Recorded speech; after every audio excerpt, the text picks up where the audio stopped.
Hello everyone, my name is Hela Ladjimi. I'm working with Michał Tomza's group, and today I will represent my recent results about chemical reaction of ultracold alkaline earth metal diatomic molecules. So I would like to start my talk by talking about the motivation of our study. We widely study or provide a theoretical calculation of alkali and alkaline earth metal diatomic molecules, because these molecules have been widely used in many experiments, and their property make them very attractive for many applications. Because they characterize with a very relatively simple electronic structure, and which make them very easy to manipulate and to control. They have also a very strong, characterized with a very strong interaction and a large dipole moment, which make them very easy to manipulate even at lower intensities and field strength. They have also a long excited state lifetime, and they have been improved as a good candidate for photo association, magneto association, and in some laser applications. So I can show you here some application. For example, the strontium molecule have been photo-associated, and a full control of its quantum state have been experimentally improved. And also the strontium molecule have been also used to discuss the different type of molecular clocks. However, they lately or recently, a fast chemical reaction with a rate constant close to the universal limit have been observed for the strontium molecule, which could be the reason of collisional losses. So as we can see here, this figure represents the collisional losses of the strontium molecule, and the number of the molecular per lattice decay over the whole time. And there is two types of chemical reaction could be the reason of such losses. The first one could be the atom exchange chemical reaction. It is a reaction between two mononuclear molecules reactant to give between two heteronuclear molecules to give two homonuclear products. The second possible reaction is the atom transfer chemical reaction. It also happen between two heteronuclear molecules to give trimers molecules. So the first step to study this chemical reaction, or to understand the reason of this chemical reaction, we start by providing a high accuracy ab initio calculation, to using after that to determine the energy change of such molecules. We try to provide a high accuracy ab initio calculation for the potential energy cures, and our calculation based on the coupled cluster theory, where the wave function defined as an exponential ansatz, starting with a reference wave function constructed from the Hartree-Fock molecular orbitals. The T here represents the cluster operator, which is written as a sum of an excitation operator. For the calculation, including only simple and double excitation, is not enough to describe this type of interaction, and a triplet excitation is needed, which could be treated in iterative and non-iterative way. The quadrupole excitation are used also, or it should be used to describe the interaction between alkaline earth metal atoms. And the final interaction energy between two atoms is, for our calculation, is defined by this equation, which is a sum of three contribution or three parts. The leading part is obtained using the coupled clusters restricted to the sample double and non-iterative triplet excitation, trying to using the largest basis set, and also adding the mid-bond function. The second part is the electron correction to the interaction energy in order to add the contribution of the iterative for triple excitation. in the capital cluster method.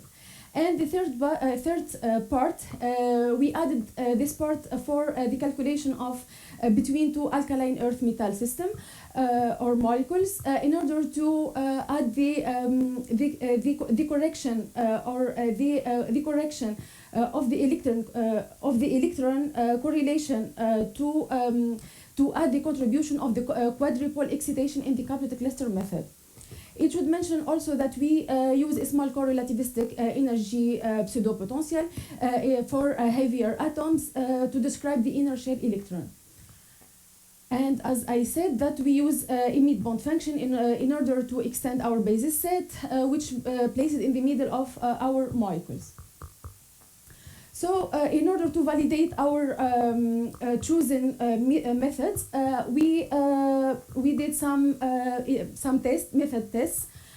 And as in this slide, I represent the potential energy curves and the corresponding spectroscopic constant for the potassium rubidium using different methods.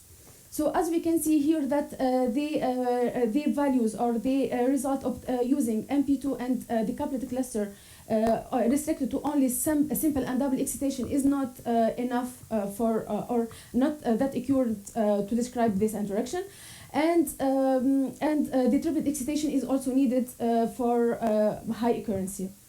Also, using the multi-reference configuration interaction and also adding the Davidson correction and the p orbital, still not enough to describe or comparing to the experimental values.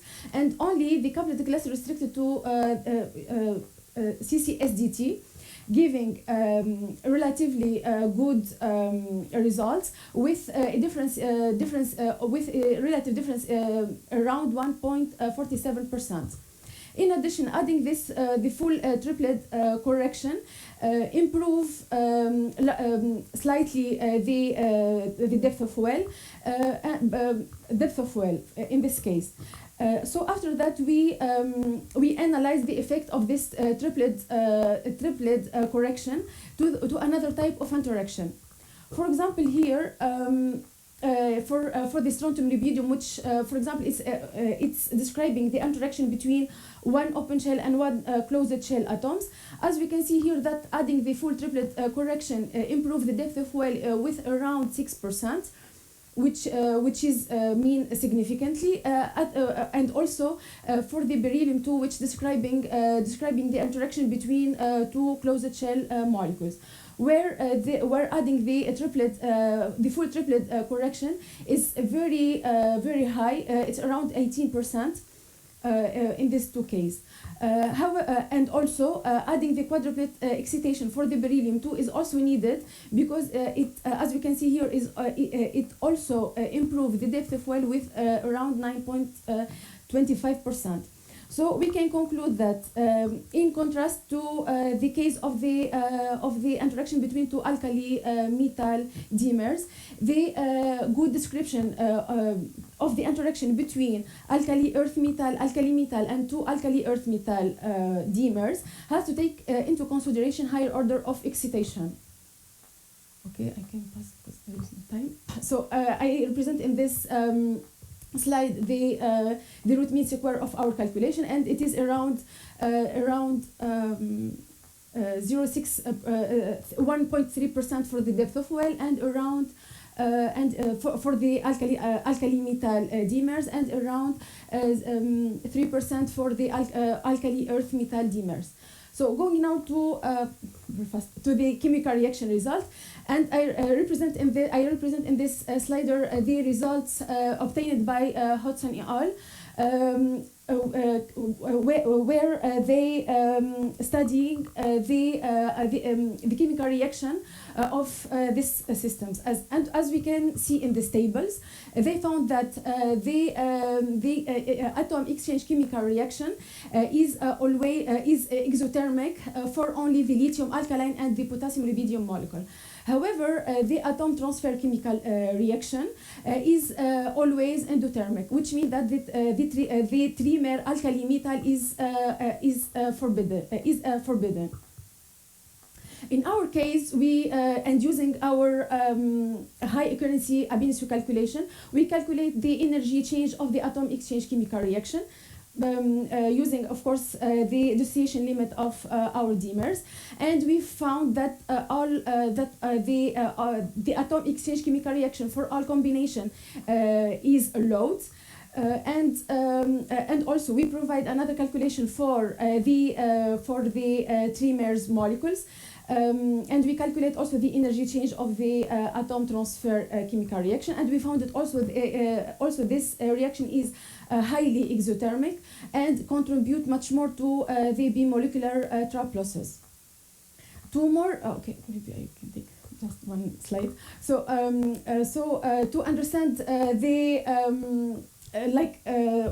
which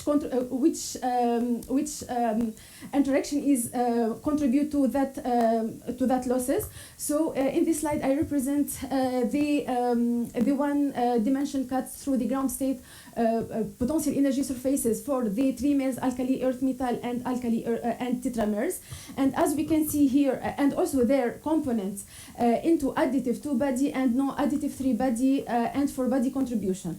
And we can, as we can see here, that near the dissociation energy, the strong non-additive 3-body contribution is founded, which could be responsible for the trimer stability. So we can skip this one, and you can find more detail in these two publications. And just one thing, okay, this is our last figure, picture with my supervisor and everything, and I would like to thank Michał Tomza for all his advices that given to us, and also to give me the chance to work in his amazing group. Thank you. Yeah, thank you very much. Very clear presentation. Does anyone have any question? Hi. So very nice presentation. In the loss rate that you showed, I wonder if you could maybe if you could go back that how could you tell that it's a bimolecular loss mechanism again? This one? Yeah. Okay, this is experimental results. So as we can see here that the number of the molecule is decay over the whole time. Yeah, but that doesn't necessarily mean it's bimolecular. It could be from a background gas or from some what other lot. Background, exterior, H2 in the vacuum chamber. Okay, to be honest, I'm not familiar with some okay. experimental setups. Okay, yes, thank you. Sorry. Yeah, I would have a question. Just when you were benchmarking your different wave function methods, did you also check the influence of the basis set? Yes, I did, but when I looked at it to the time, so it took a lot. Yes, I did this in this one. So as we can see here, by adding the mid bond calculation, the mid bond function to our calculation, it replaced the complete basis set limit. So we can say that by adding this mid bond function to our calculation, partially or can describe this complete basis set limit. Thank you. Very accurate results. Yep.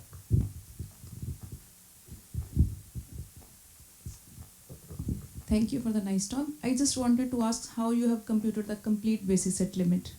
Okay, I think we, as I remember, we use this two-parameter expression with exponent 3 integral.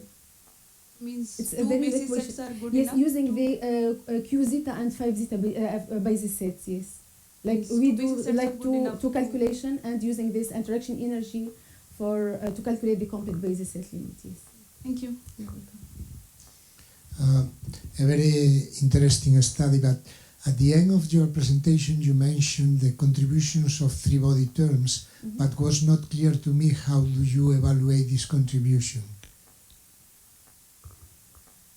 Okay, there is okay, you are talking about this additive and non-additive calculation, yes? Additive contribution, yes? Well, in general. Yes, yes, You, like you say we do. a strong, and I think it's an important point to see that three-body terms contribute to the binding energy. My question is, how do you evaluate this contribution of the three-body terms? It's not clear to me how do you do that. I don't get the question. Just Well, it doesn't Okay, matter. yes. Maybe you can discuss it later. Yeah. Are there? I thought I saw another question coming up. No. Okay, then let's thank Hela thank again. you.